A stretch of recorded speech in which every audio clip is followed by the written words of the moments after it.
Dogs have long been known as man's best friend, but researchers have had a rough time discovering why we both share social interaction behaviors. Our last common ancestor had a relatively simple brain, and yet social interaction behaviors are localized to complex regions of the brain known as cortical association areas. These areas combine sensory and motor inputs in order to accomplish these complex behaviors. One cortical association area of interest to researchers is the canid prurient gyrus.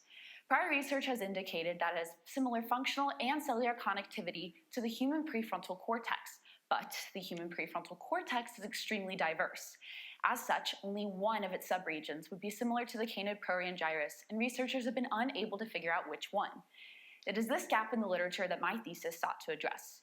Utilizing diffusion tensor imaging scans, or DTI scans, I looked at the cellular connectivity of the canid prurient gyrus in dogs and domesticated foxes in order to see if there were any similarities to a human prefrontal cortex subregion. After determining that two different dog datasets that my lab had available were of insufficient quality for my analysis, I ended up focusing on domesticated fox data we had available from a Russian fox farm experiment. There were 3 strains of foxes available from this experiment, but the unselected fox strain was the best, as it had minimal amounts of social selection present during its breeding.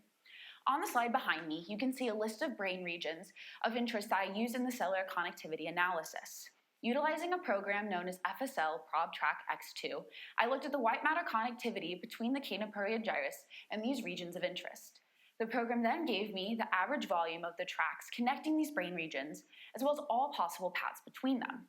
The visualizations on the slide show these paths present in 75 to 100% of the foxes for the 4 largest tracks. Now that I had my data, I was able to begin my comparison. However, when I compared to the fox and human connectivity pattern data, a confusing result emerged. The most likely prefrontal cortex region to be similar to the canid prurient gyrus was the dorsolateral prefrontal cortex.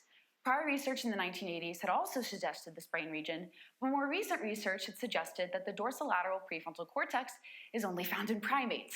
However, when I looked a bit more closely at this research, it also indicated that similar brain regions across different species can accomplish similar functional and goals when they can accomplish similar functional goals while having different cellular connectivity and compositions. This is due to the concept of convergent evolution, the very same idea that explains why both bats and birds can fly despite their different backgrounds. Therefore, the dorsolateral prefrontal cortex is the human brain region most similar to the canid prurient gyrus, which can help us to better understand both human and canid brains and the diseases that plague us both. Thank you.